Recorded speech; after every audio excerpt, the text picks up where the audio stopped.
আসসালামু আলাইকুম এভরিওয়ান, আমি আছি আপনাদের সাথে শাহজালাল।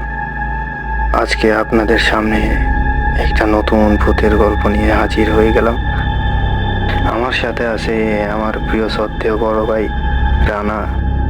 উনি সৌদি আরব থেকে আজকে আমাদেরকে একটা গল্প শোনাবেন। আশা করি ভালো লাগবে। তো সবাই আমরা এখন ওনার কাছে চলে যাই, উনি গল্প শোনাক। আসসালামু আলাইকুম রানা ভাই। ওয়ালাইকুম আসসালাম। কেমন আছেন? জি ভাই, ভালো আছি। আপনি কেমন আছেন? আলহামদুলিল্লাহ ভাই। হ্যাঁ, আমরা বেশি কথা না বলে এখন কাহিনীতে চলে যাই। আচ্ছা, আমি যে গল্পটা বলবো এটা আসলে আমার সাথে ঘটে যাওয়া গল্প। সেটা হচ্ছে যে আমি তো আসলে প্রবাসী আছি, বাইরে আছি। আজকে 15 বছর যাবৎ বাইরে আছি। আজকে সৌদিতে 2 বছর, দুবাইতে ছিলাম 10-13 বছর, 15 বছর পর্যন্ত বাইরে ছি। তো আমার সাথে যে বিদেশে যে আসলে যে একটা মানে ভূতের একটা মানুষ বলে যে আসলে বিদেশে নাকি একা থাকা যায় না। তো একদিন আমি কি করলাম, একা, আমার বন্ধু বান্ধব সবাই পার্টিতে চলে গেল, আমি একাই ঘুমাচ্ছি। তখন দেখি আসলে এখানে নাকি জিনের আসর, নাকি জিনের পরিধির মানে আসর এই আরবি এলাকাগুলো তো অনেক বেশি। আগে থেকে শুনতাম আর কি। আপনি কোথা থেকে শুনেছেন? আমার বড় ভাইরা বলছিল যে বিদেশে নাকি, আমাদের বাংলাদেশ থেকে নাকি বিদেশে নাকি জিনদের আসর চলাফেরা বেশি থাকে। আচ্ছা আচ্ছা। তো এখানে কেউ একা ঘুমাতে চায় না। তো হঠাৎ একদিন আমার সাথে কি হলো, আমার বন্ধুরা সবাই চলে গেলো পার্টিতে। তো আমি একা ঘুমাচ্ছি। পাশে একটা রুম ছিল, ওইখান থেকে রাত্রে আসি আমার সাথে কি একটা ঘটনা ঘটেছে। আমি ঘুমাতে গেলে মনে হয় যেন আমাকে ঘুমের মধ্যে কি যেন চাপে দিয়ে ধরছে, কে যেন চাপে। আমি হঠাৎ আবার উঠে দেখি কেউ নাই। আবার দেখি ওয়ালের সাথে কি একটা মানে আচমকা একটা আওয়াজ আসতেছে। আবার বাইরে দেখি, আবার নাই।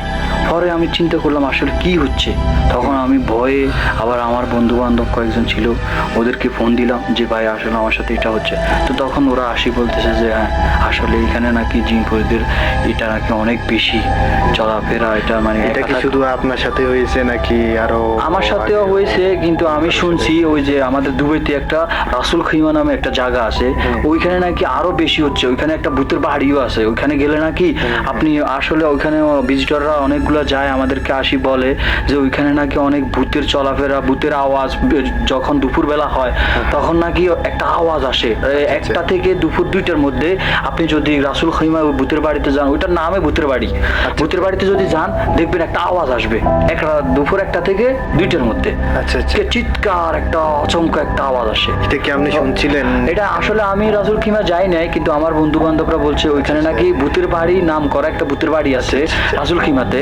তো ওইখানে গেলে নাকি দুপুর 1টা থেকে 2টার মধ্যে আপনি একটা আচমকা আওয়াজ শুনতে পাবেন। আচমকা ভয়ানক, মানে আপনি ওইখান থেকে থাকতে পারবেন না, এরকম একটা বিকট আওয়াজ শুনতে পাবেন।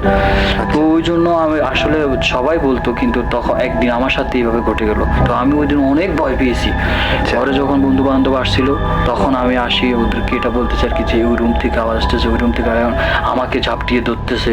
আবার আমি যখন ঘুম থেকে উঠে যাই তখন থেকে কেউ নেই। আচ্ছা আচ্ছা।